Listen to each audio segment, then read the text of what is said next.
கந்தர் அனுபூதியில் 30, 31 மற்றும் 32வது பாடல்கள்.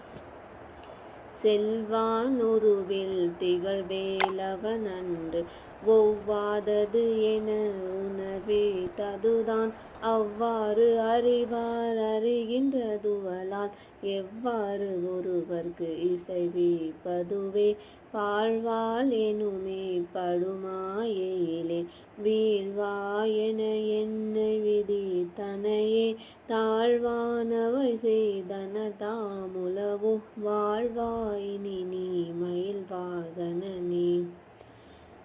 கலையே பதறி கதறி தலையோடு அலையே படுமாறதுவாய் விடவோ கொலையே புரிவேடர் குலப்பிடி தோய் மலையே மலை கூறிடுவாகையனே.